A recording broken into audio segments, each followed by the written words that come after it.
A'udzubillahi minasyaitonirrajim. Bismillahirrahmanirrahim. Assalamualaikum warahmatullahi wabarakatuh, teman-teman semua. Apa kabarnya hari ini, teman-temanku? Di Ramadan kali ini 3 Ramadan ya, Ramadan hari ketiga maksudnya. Alhamdulillah kita masih diberikan kesehatan, masih diberikan umur yang barokah insya Allah untuk menjalankan ibadah kita di bulan suci kali ini. Dan semoga saja target-target kita yang sudah kita buat kemarin dapat kita laksanakan, dapat kita capai tentunya dengan niat lillahi ta'ala. Seperti itu ya teman-teman. Oke, gimana nih tilawah dan sedekah, infak, salat malam, duha, terus apalagi amalan-amalan yang lain? Masih tetap semangat kan ya? Iya dong, harus dong. Kita tuh kalau misalkan beramal, kita melakukan suatu kebaikan tuh emang harus dengan rasa semangat. Artinya kalau misalkan kita semangat, kita tuh ikhlas menjalankan itu semua gitu. Oke, teman-temanku, teman-teman fisabilillah ya. Oke, hari ini kita akan ngobrol-ngobrol lagi, kita akan sharing-sharing lagi, tentunya dengan topik yang berbeda gitu ya teman-teman. Dan di podcast kali ini tuh sebenarnya tema yang aku angkat itu berawal dari apa ya, kegelisahan atau kerisauan mungkin. Ya intinya beberapa hari yang lalu, tepatnya sebelum memasuki bulan Ramadan itu aku sempet galau banget teman-teman. Ini curhat dikit gak apa-apa ya, hitung-hitung pengen mengeluarkan unek-unek yang kemarin itu sempat membuat sesak gitu ya di dada gitu. Alay banget, gak apa-apa. Oke, jadi gini, biasanya di tahun-tahun sebelumnya saat menjelang Ramadan gitu, aku sama teman-teman aku yang di Solo. Jadi for your information nih teman-teman semuanya, aku kan sekarang udah nggak di Solo. Jadi aku adalah seorang gadis yang berasal dari kota Solo dan sekarang aku udah pindah ke Denpasar, Bali gitu ya, di Pulau Bali, Pulau Dewata. Seperti itu teman-teman. Nah, biasanya tahun-tahun sebelumnya itu ketika menjelang bulan Ramadan, aku dan teman-teman aku di Solo itu biasanya sering banget mengejar beberapa kajian. Terus habis itu kita benar-benar mempersiapkan Ramadan itu dengan sebaik mungkin. Maksudnya semangatnya itu kerasa banget karena memang mungkin bareng-bareng ya, kita buat target bareng sama teman-teman. Terus habis itu kita ikutin kajian-kajian buat bekal kita menyambut bulan Ramadan, ikut tarhib Ramadan untuk menyambut bulan suci yang akan datang itu gitu kan. Biasanya seperti itu teman-teman. Nah, kemarin maksudnya Ramadan tahun ini aku merasakan hal yang sedikit beda. Ya, karena aku kan baru nih di Bali ya. Jadi aku belum ada teman yang bisa aku ajak seperti itu. Dalam artian untuk menyambut bulan Ramadan kali ini euforianya tidak kurasakan seperti yang waktu aku di Solo. Tidak semeriah gitu kan. Maksudnya nggak terlalu yang so special banget gitu, karena bukannya nggak ada teman mungkin di sini, karena memang masih baru, masih adaptasi, masih cari lingkungan yang baru gitu, jadi belum dapet teman yang seperti itu. Dan itu kerasa banget bedanya, apalagi di Denpasar ini, di Bali ini Muslim kan minoritas, nggak seperti di Solo. Maksudnya setiap orang yang kita jumpai gitu ya, hampir semuanya itu Muslim. Dan kajian-kajian itu banyak banget ada di Solo. Terus juga waktu itu kan kalau di Solo aku ikut Liko pekanan. Jadi setiap pekan itu ketemu sama teman-teman, kita ngaji bareng seperti itu. Nah, untuk di sini itu belum dapet tuh kayak gitu. Jadi rasanya itu kayak iman yang aku rasain waktu itu benar-benar kayak lagi di bawah gitu. Dan itu aku jadi merasa kok gini ya aku yang sekarang gitu kan. Udah jadi sedih lagi nih. Oke, tahan. Jadi gitu teman-teman, ada rasa yang berbeda ketika kita nggak di lingkungan yang kondusif gitu kan. Tapi memang itu adalah fitrah manusia sih sebenarnya. karena memang manusia itu keimanan seseorang itu sering naik turun. Nah, sering naik turun, bahkan mungkin lebih mudah turunnya ya daripada naiknya gitu kan. Apalagi didukung dengan lingkungan. Jadi faktor lingkungan itu sangat mempengaruhi. Pernah disampaikan juga oleh Ustadz Mustafa Mansur ya. Jadi dakwah itu akan lebih mudah jika kita berada di lingkungan yang kondusif. Dan itu benar-benar aku rasain sekarang. Bagaimana perbedaannya? Bagaimana kita bisa menyeru kebaikan itu akan lebih mudah ketika kita berada di lingkungan yang kondusif. Misalkan kemarin waktu di Solo, aku punya teman-teman yang memang sudah lama aku kenal di bangku kuliah, lalu kita sempat ngaji bareng udah lama banget gitu kan. Karena waktu di Solo, di dunia kampus terutama, pasti juga teman-teman merasakan ya bahwa dunia kampus itu adalah zona yang paling nyaman. Kita punya banyak teman yang sefrekuensi sama kita, yang bisa dengan mudahnya kita ajak untuk bareng-bareng nih buat menebar menyeru kebaikan gitu kan, istilahnya berdakwah sesuai dengan kemampuan kita, seperti itu teman-teman.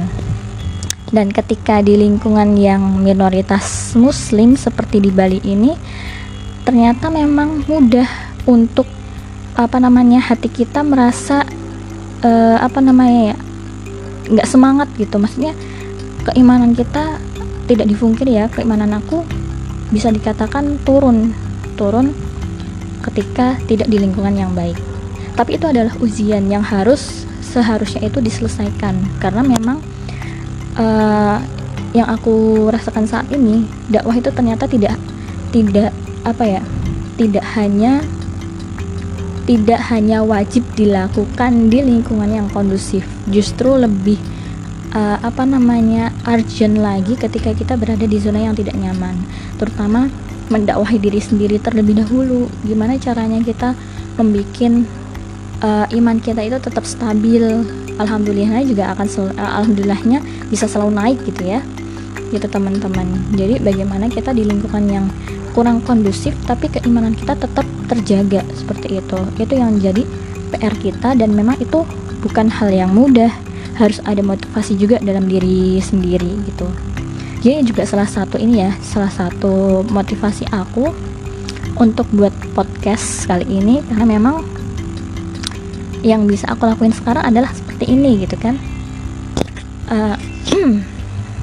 Aku agak melo nih, maaf ya teman-teman semuanya. Jadi emang yang bisa dilakukan saat ini seperti ini, karena belum ada teman-teman ya bergerak sendiri dulu nih gitu kan.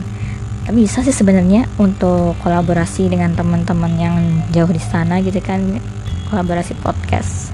Iya, jadi kepikiran deh kayak gitu. Oke.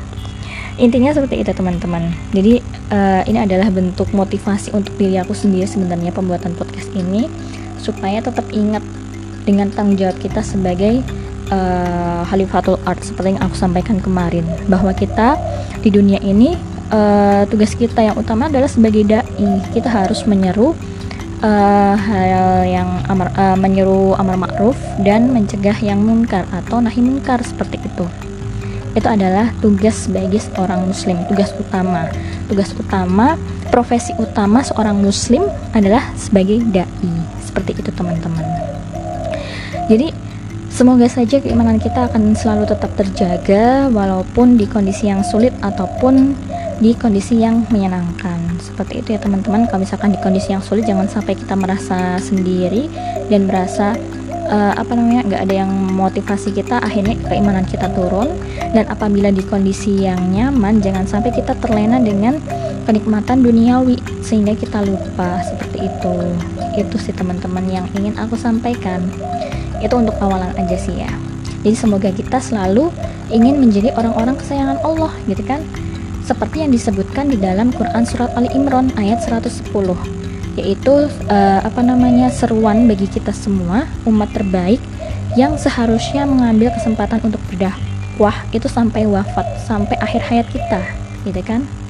Jadi disebutkan dalam Quran surat Ali Imran ayat 110, kamu umat Islam adalah umat terbaik yang dilahirkan untuk manusia, karena kamu menyuruh berbuat yang makruf dan mencegah dari yang munkar, dan berimanlah pada Allah sekiranya ahli kita beriman, tentulah itu lebih baik bagi mereka. Itu yang disebutkan di dalam Quran surat Ali Imran ayat 110. Jadi memang kita ini adalah umat terbaik untuk manusia ketika kita menyuruh pada yang ma'ruf dan mencegah dari yang munkar. Seperti itu teman-temanku semuanya. Jadi lingkungan kita untuk beramal ma'ruf nahi munkar itu adalah selamanya ya, sampai wafat, dimanapun kita berada tanpa pengecualian begitu. Jadi jangan sampai nih kita istiqomahnya berdakwah cuman sampai kuliah aja, terus nanti waktu kita berada di lingkungan kerja kita kendor gitu kan. Walaupun kemarin sebenarnya aku juga mengalami seperti itu.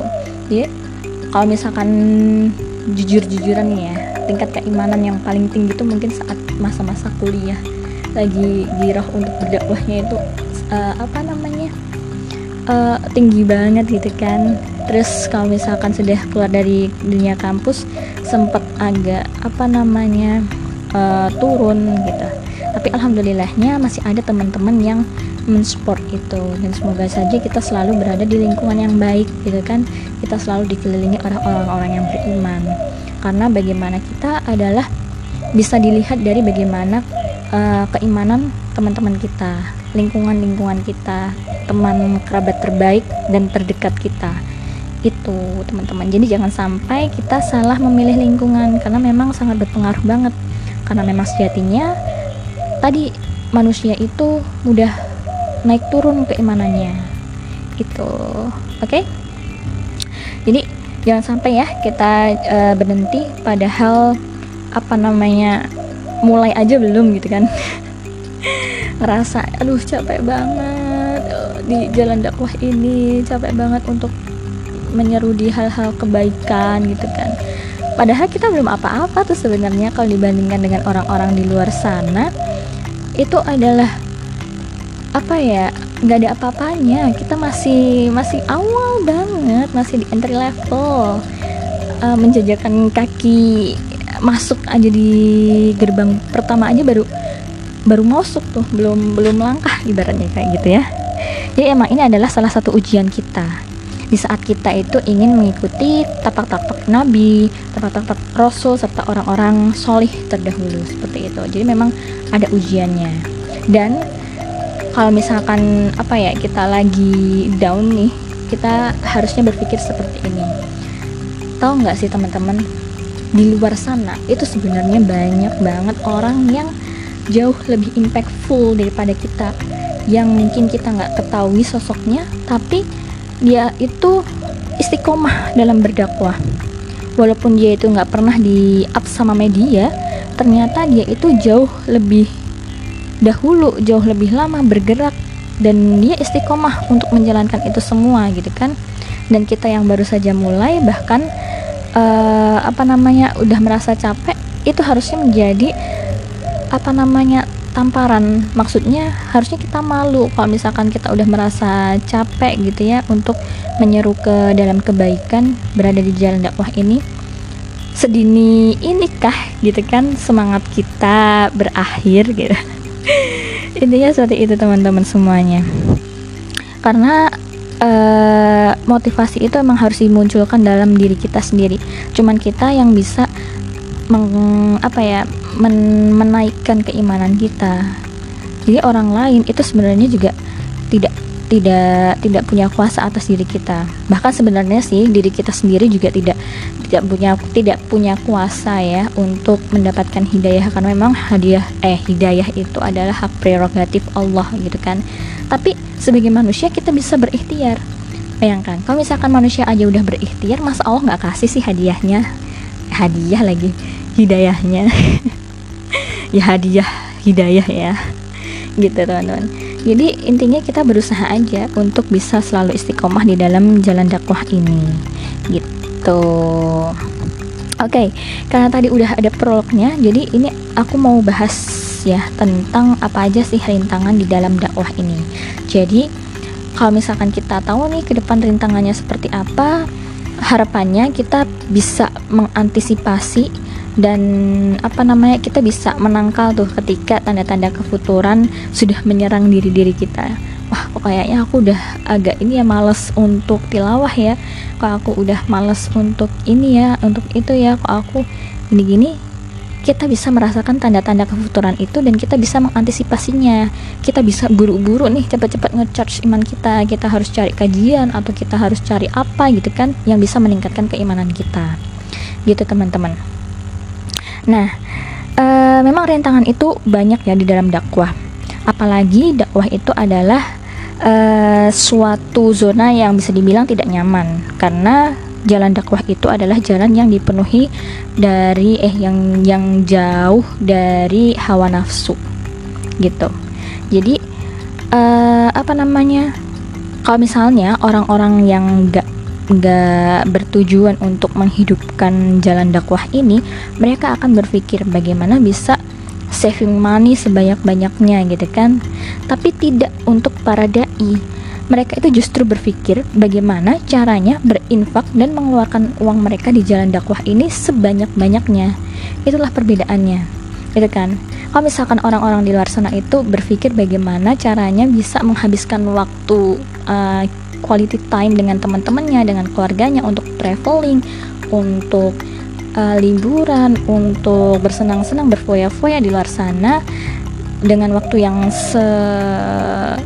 puas-puasnya gitu ya, tapi tidak dengan para dai. Mereka akan berpikir bagaimana waktu mereka akan dihabiskan sebanyak-banyaknya untuk kepentingan umat, untuk berdakwah di jalan dakwah tersebut, seperti itu. Itulah yang perbedaan antara orang-orang yang memang memiliki niat atau tekad untuk menghidupkan jalan dakwah ini, seperti itu teman-teman. Terus pertanyaannya ya, sebenarnya para dai itu pernah nggak ya gitu kan merasa futur, atau mereka itu emang dari sononya tuh dari lahir bisa langsung seneng dan ikhlas untuk berdakwah gitu kan? Ya tentunya enggak. Mereka juga punya prosesnya, mereka ada tahapannya. Mereka pasti juga pernah mengalami rasa bosan, rasa putus asa dalam berdakwah seperti itu. Tapi kembali lagi, yang namanya seorang dai, mereka tidak akan pernah putus asa untuk menghidupkan jalan-jalan dakwah ini, seperti itu. Tapi memang hal itu sulit karena seperti tadi, mereka harus menjauhi hal-hal yang berkaitan dengan hawa nafsu, yang dekat dengan pemenuhan hawa nafsu. Bahkan ketika mereka atau kita berkeinginan untuk mempunyai derajat yang tinggi gitu ya, maksudnya disayang oleh Allah Subhanahu wa taala, bahkan sampai ke levelnya seperti Abu Bakar mungkin ya. Nah, mungkin banget sih sebenarnya, karena berat banget menjadi sosok seperti Abu Bakar gitu kan. Kalau misalkan Abu Bakar kan zaman dahulu ini adalah salah satu orang yang diizinkan oleh Rasulullah untuk menginfakkan seluruh hartanya di jalan dakwah gitu kan. Jadi keinginan atau tekad beliau untuk berdakwah itu seperti itu. Dia menghabiskan seluruh harta kekayaannya untuk diinfakkan, untuk diwakafkan di jalan dakwah gitu. Tapi sebenarnya nggak semua orang diizinkan seperti itu, karena tadi tingkat keimanan seorang beda-beda. Mungkin aja kalau misalkan kita nih semua kekayaan kita, seluruh harta benda kita wakafkan, kita berikan, kita keluarkan di jalan dakwah, terus kita jatuh miskin, justru kita akan mendekati kekufuran. Justru kan lebih tidak baik ya, justru malah membawa bahaya gitu kan. Jadi memang untuk sampai ke level tersebut, kalaupun kita belum bisa, ya lakukan dengan semampu kita. Mastatoktum gitu, mastatoktum, semampumu, lakukan semampumu. Kamu berjuang di jalan dakwah ini semampumu, tapi bukan berarti kita leha-leha seenaknya aja. Yang namanya semampumu itu adalah kita mengeluarkan usaha terbaik kita semaksimal mungkin yang bisa kita lakukan gitu. Itulah yang dinamakan mastatoktum, untuk berjuang di jalan dakwah ini gitu teman-teman. Dan ini ada pula di Quran surat Al-Ankabut ayat 1-3 ya, yang artinya Alif Lam Mim, apakah manusia mengira bahwa mereka akan dibiarkan hanya dengan mengatakan kami telah beriman, dan mereka tidak diuji. Nah, sungguh kami telah menguji orang-orang sebelum mereka, maka Allah pasti mengetahui orang-orang yang benar dan pasti mengetahui orang-orang yang dusta. Jadi jangan dikira ya ketika kita sudah mengaku beriman kita tidak diuji. Justru kalau misalkan kita belum diuji, siapa tahu nih kita adalah golongan yang masih jauh dari kata iman, seperti itu. Karena orang yang beriman itu pasti akan diuji, teman-teman. Bahkan semakin berat ujiannya, semakin tinggi keimanan seseorang, akan semakin berat pula ujiannya. Karena itu akan meningkatkan derajatnya di sisi Allah Subhanahu wa taala. Itu seperti itulah, teman-teman. Jadi jangan dikira ya ketika kita sudah masuk di dalam jalan kebaikan gitu ya, kita sudah bergabung nih di afiliasi dakwah, atau mungkin kita sudah memulai untuk bergerak di jalan dakwah, kita nggak diuji lagi gitu kan. Kita nggak merasa akan ada hambatan apapun gitu, kita nggak akan pernah merasa kesulitan gitu. Nah, ujian itu adalah salah satunya adalah rasa futur atau rasa malas. Itu adalah ujian terbesar dari seorang dai, karena rasa malas, rasa futur itu akan paling mudah untuk menurunkan keimanan seseorang gitu kan. Jadi kalau misalkan kita sempat berpikir ingin berhenti dakwah, itu adalah ujian bagi kita. Dan kalau misalkan kita menyerah, ya udah kita akan hilang gitu kan. Terus kita akan berpikir, gak apa-apa lah, aku berhenti aja lah ya sampai di sini. Toh kalau aku berhenti juga nggak ada yang rugi gitu kan. Toh juga kalau misalkan aku berhenti, nggak ada kok yang marah-marahin gitu kan. Nggak ada orang-orang yang mau orang-orang yang memaksa aku buat tetap berada di jalan dakwah ini sampai mohon-mohon, itu nggak ada kok. Terus juga ini kan bikin capek gitu. Itu adalah ujian yang bisa melintasi diri kita, melintasi hati-hati kita, melintasi niat-niat kita untuk berdakwah. Karena kita tidak akan pernah punya jaminan apapun bahwa kita akan selalu memiliki keimanan yang stabil, yang baik gitu, teman-teman semuanya. Oke, lanjut lagi tadi ya. Apa saja sih rintangan di dalam dakwah ini? Jadi rintangan yang pertama, jadi rintangannya ada berlevel-level nih. Kalau di podcast kali ini aku membaginya menjadi 3 golongan. Jadi ini referensinya aku ambil dari kajiannya Ustadz Abdul Somad, dan ada juga dari beberapa Ustadz ya, lupa, tapi yang paling nyantol di dari kajiannya Ustadz Abdul Somad, seperti itu. Jadi ujian yang pertama adalah atau rintangan yang pertama dalam berdakwah adalah kita diabaikan. Jadi manusia itu akan berpaling dari dakwah kita gitu. Kita akan menerima penolakan-penolakan dan hal yang kita lakukan, hal yang kita serukan, kebaikan-kebaikan yang kita gaungkan itu tidak berdampak pada orang-orang gitu kan. Jadi orang-orang tuh justru ini berpikirnya, apa sih tuh orang gitu kan, ngomong apa sih tuh orang gitu kan. Kita nggak akan dilirik gitu kan. Kita mau jungkir balik menegakkan kebenaran, kebaikan, nggak akan dilirik sama orang. Itu adalah ujian dari jalan dakwah ini, dan itu adalah ujian yang paling ringan sebenarnya.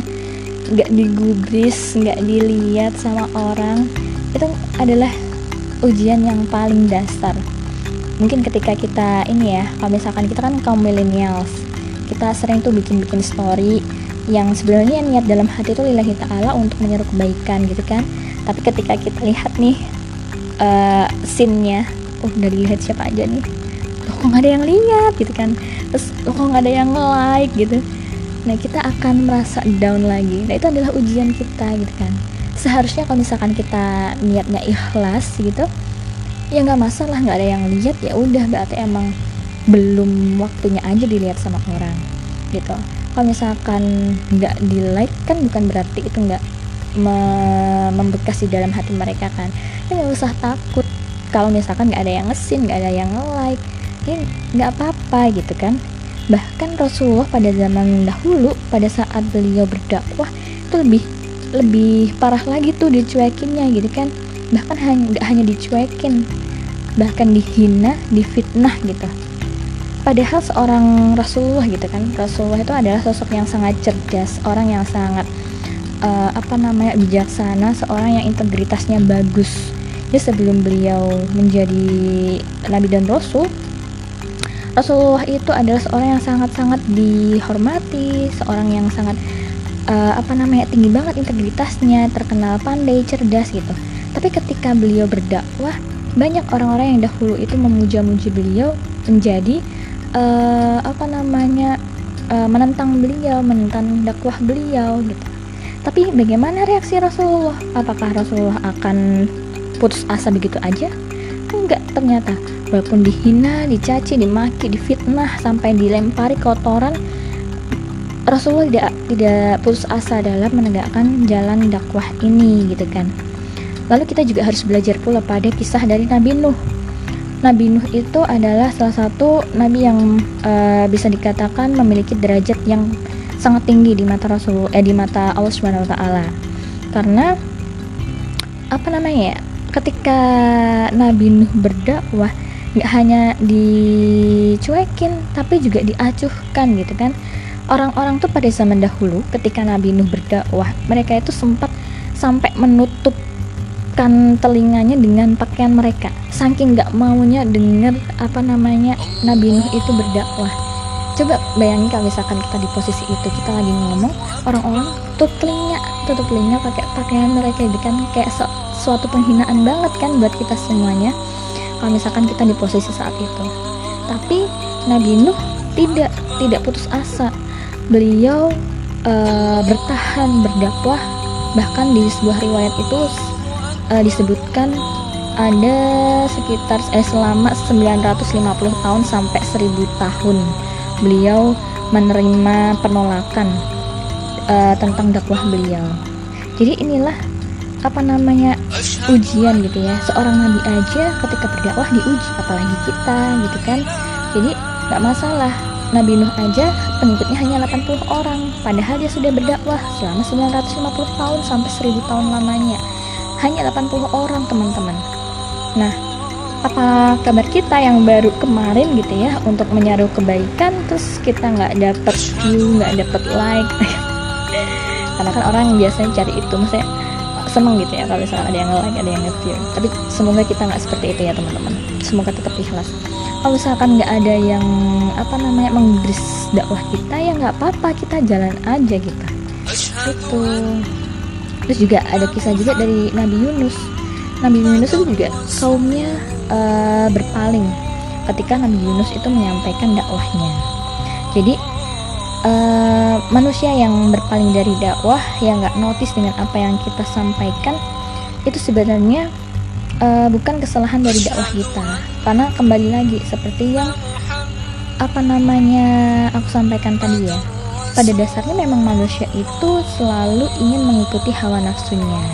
Maka nggak heran nih kalau misalkan kita ngajak teman-teman kita buat ke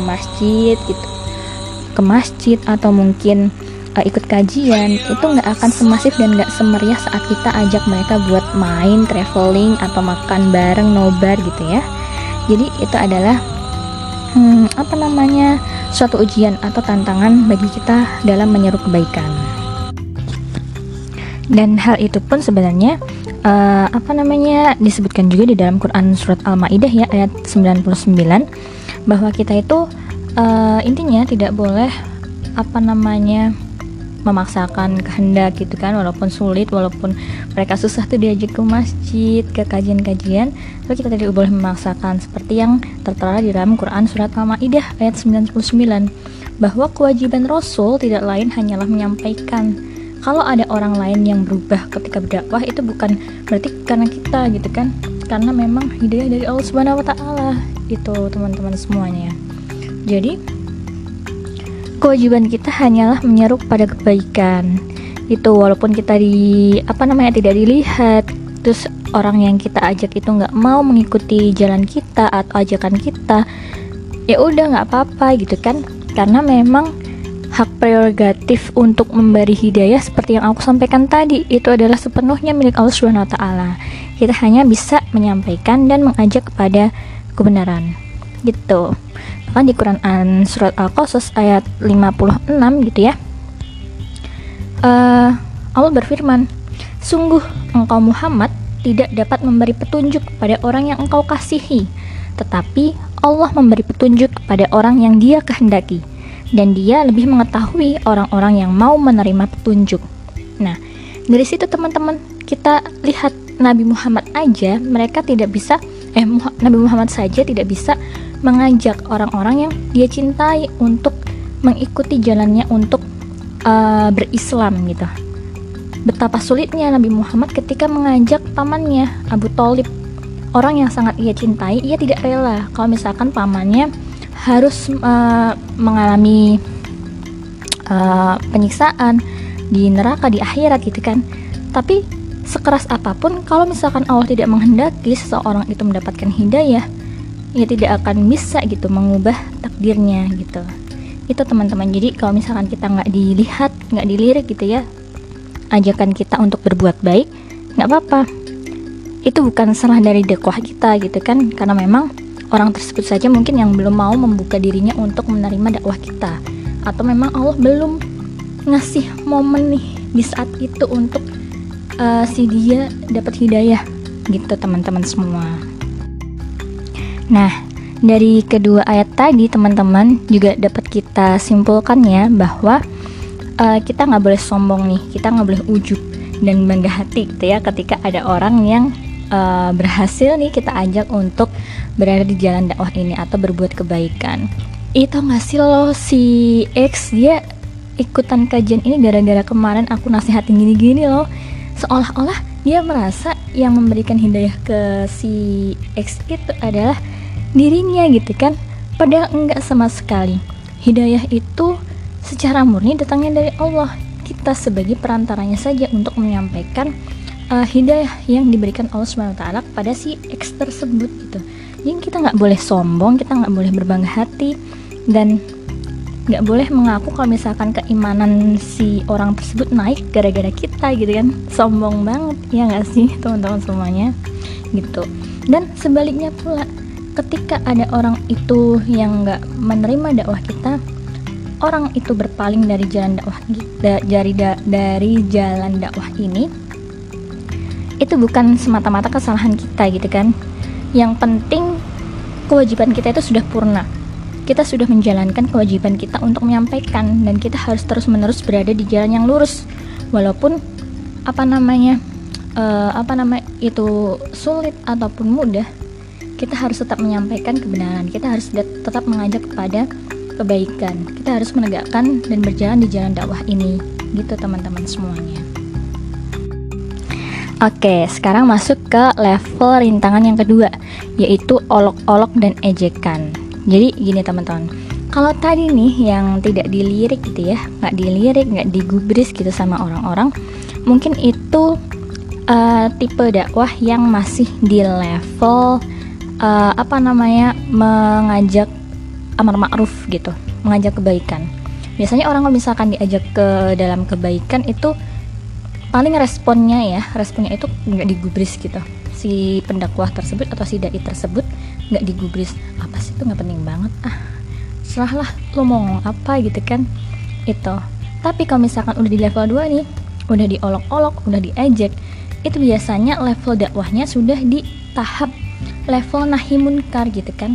Jadi kalau misalkan hanya ma'ruf mungkin hanya dilirik dikucilkan, nggak sampai diejek, diolok-olok tuh nggak sampai kayak gitu. Tapi kalau misalkan sudah di level nahi munkar atau mencegah kepada yang munkar gitu kan, memerangi yang salah, pasti itu nanti akan timbul suatu crash gitu kan. Ada olok-olokan di sana, ada ejekan di sana gitu. Jadi sekarang balik lagi nih, hari ini nih kita evaluasi kita masing-masing ya. Hari ini nih terkait dengan kebaikan yang sudah kita sampaikan, apakah kita sudah pernah mendapatkan olok-olokan atau ejek-ejekan gitu kan. Kalau misalkan kita udah mendapatkan olok-olokan, ejek-ejekan, mungkin saja udah sampai nih di tahap nahi mungkar. Tapi kalau misalkan kehidupan kita selama itu aman-aman aja, nggak ada olokan, nggak ada ejekan, berarti mungkin saja kita masih jauh dari level untuk berdakwah di nahi mungkar, level nahi mungkar seperti itu. Jadi masih berada di zona nyaman gitu, belum berani ke luar ke nahi mungkar. Seperti itu teman-teman. Tapi memang agak sulit ya ketika kita hanya menyampaikan kebaikan dan kita melarang. Ketika ada kejahatan gitu, kita berantas tuh kejahatannya. itu udah level nahi mungkar gitu. Terus ini bahkan ya, kalau zaman dahulu, kata Ustadz Ammar Syafril, jadi gini, Ustadz Ammar Syafril ini mengamati, sepertinya muslim saat ini adalah muslim yang generasi melempem gitu. Generasi melempem, karena pada zaman dahulu ketika Islam itu dihina, dipermalukan, itu perlawanannya sangat luar biasa. Beda dengan hari ini, ketika ada penghinaan dalam Islam, kita hanya diam aja, lalu memaafkan gitu kan, karena cinta damai gitu, dengan dalih cinta damai, nggak mau buat keributan. Padahal nggak seperti itu. Seharusnya ketika agama kita dihina, dilecehkan, kita adalah orang yang menjadi garda terdepan untuk melawannya gitu, untuk menentangnya. Nggak boleh kita membiarkan agama kita dihina, dilecehkan. Seperti itu teman-teman. Itu yang jadi PR kita hari ini. Apa kita sudah berani untuk berada di jalan dakwah di level nahi mungkar seperti itu. Nah, untuk yang level ketiga nih, lebih berat lagi, yaitu di level penyiksaan. Jadi gini, kalau level 1-2 itu mungkin masih banyak orang yang ini ya, orang yang bisa. Level 1 bisa lah ya. Level 2 agak berat karena memang harus berani untuk menegakkan atau memberantas kejahatan. Nah, kalau yang ketiga, levelnya itu udah level penyiksaan. Rintangannya itu udah rintangan penyiksaan. Jadi ini biasanya ditemui pada levelnya para pejuang, contohnya di Palestina atau di Suriah gitu kan, yang mereka itu benar-benar mati-matian, yang mengorbankan jiwa dan raga mereka untuk berada di jalan dakwah, untuk menegakkan agama Islam gitu. Bahkan kalau misalkan dari pernyataan para pejuang Palestina atau volunteer Palestina ya, Palestina dan Suriah, itu penjara Suriah itu dinilai penjara yang paling kejam, bahkan lebih kejam dari penjara Israel. Jadi setiap harinya nih, kalau misalkan kata dari teman-teman yang pegiat ini ya, pembebasan Palestina dan Suriah, setiap hari itu ada yang meninggal di penjara Suriah tersebut.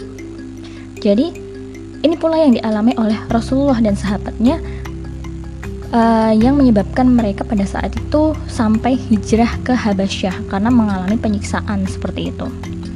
Jadi penyiksaan ini bisa berupa penyiksaan jasmani, rohani, ataupun psikologi teman-teman. Kalau misalkan di Suriah itu mereka juga sampai pada tahap penyiksaan psikologi. Pengungsi Suriah itu disiksa secara psikologis. Jadi mentalnya yang diserang. Jadi kan kalau misalkan di penjara Suriah tuh ada suatu ruangan kecil gitu kan untuk menawan para tawanan, para wanita biasanya kebanyakan.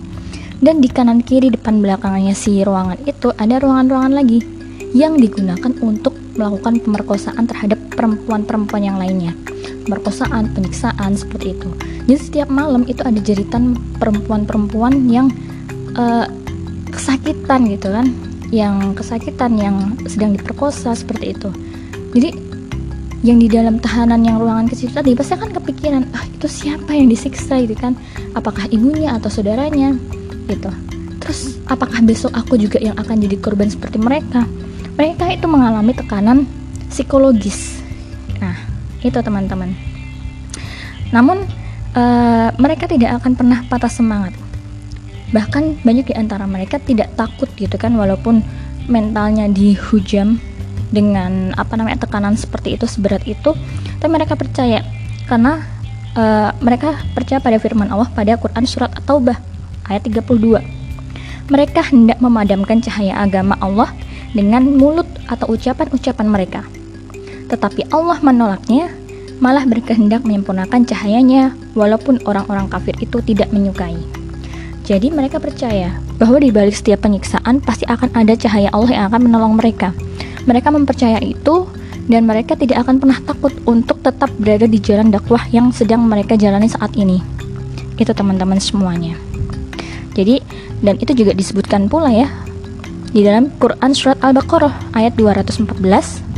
Ataukah kamu mengira bahwa kamu akan masuk surga padahal belum datang kepadamu cobaan seperti yang dialami orang-orang terdahulu sebelum kamu?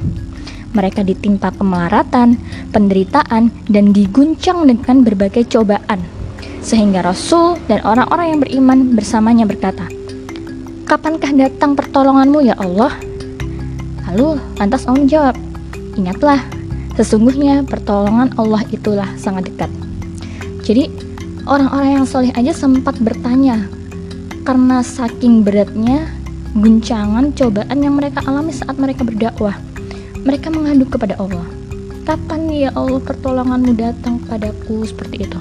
Karena saking beratnya cobaan itu. Itu orang-orang yang soleh aja sempat sampai mengeluh, sampai meminta, mengadu, segera datangkan pertolonganmu, seperti itu. Jadi memang seberat itu jalan dakwah di berjuang di jalan dakwah, seperti itu teman-teman. Jadi jangan sampai kita santai-santai ya untuk berada di jalan dakwah ini, karena memang ketika kita santai-santai, kita nggak berada di jalan dakwah ini, Allah dengan akan sangat mudah menggantikan posisi kita dengan orang lain gitu kan. Dan itu nggak akan ada ruginya untuk agama, untuk Allah, nggak rugi gitu. Justru yang rugi kita akan jadi generasi yang tertinggal. Ketika semuanya bergerak, ketika semuanya membawa perubahan, membawa proyek kebaikan, kita hanya duduk manis di rumah gitu kan. Jadi siapa sebenarnya yang merugi? Apakah agama yang kita tinggalkan atau kita yang meninggalkan agama kita? Seperti itu. Itu teman-teman semuanya. Aduh, maaf ya, ini agak akhir, tempo penyampaiannya agak cepet banget nih. Ngebut banget gitu ya, nggak santai. Iya, emang buru-buru banget teman-teman, karena emang udah mendekati waktu maghrib ya. Karena tadi emang agak telat nih mulai podcastnya, udah hampir mepet gitu, karena ada 1 dan 2 hal. Alasannya pasti itu ya, ada 1 dan 2 hal. Iya, jadi buatnya podcast tadi udah agak mepet, dan ini udah mau maghrib gitu kan, udah mau siap-siap untuk berbuka puasa. Jadi yang bisa aku sampaikan pada podcast kali ini seperti itu. Intinya yang harus kita pegang teguh adalah jangan sampai kita cepat merasa lelah di jalan dakwah ini.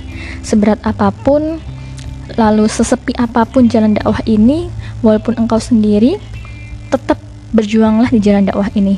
Semoga Allah tetap meneguhkan hati kita untuk bisa terus-menerus sampai akhir hayat kita menghidupkan agama Allah, menghidupkan cahaya Islam dengan kemampuan yang kita miliki, dengan potensi yang kita miliki. Mastata'tum, semampumu, semampu kita, dengan semaksimal mungkin usaha kita yang bisa kita berikan melalui peran-peran kita. Itu ya teman-teman. Mungkin itu aja yang bisa aku sampaikan. Jadi memang murni apa yang aku sampaikan pada podcast kali ini cambuk untuk diri aku sendiri yang akhir-akhir ini benar-benar lagi futur banget nih, lagi merasa down banget keimanannya, merasa jauh dari ini ya, dari giroh semangat untuk berdakwah gitu. Ya semoga ini bisa menjadi awal yang baik untuk membangkitkan semangat yang sedang hilang ini teman-teman. Doakan ya, semoga hati-hati kita selalu dikuatkan keimanannya, selalu dijaga keimanannya oleh Allah Subhanahu wa taala. Oke, itu ya teman-teman. Mohon maaf kalau misalkan banyak salah. Mohon maaf juga tadi di awal sempat curhat gak penting gitu ya. Ya apaan sih ini curhat kayak ginian gitu. Mungkin ada teman-teman yang berpikiran seperti itu, ya mohon dimaafkan. Tadi terbawa suasana soalnya ya. Mohon maaf sekali teman-teman semuanya. Insya Allah semoga apa yang saya sampaikan ini bisa diambil hikmahnya. Kalau misalkan ada yang baik, tentu datangnya dari Allah. Kalau misalkan ada yang jelek, buang aja, karena itu datang dari kehilafan aku sendiri. Gitu dia. Oke teman-teman semuanya, terima kasih sudah mendengarkan podcast Menjejak Perjalanan Special Edition Ngabuburit ketiga di Ramadan tahun 1443 Hijriah ini. Semoga bermanfaat. Akhirul kalam, wassalamualaikum warahmatullahi wabarakatuh.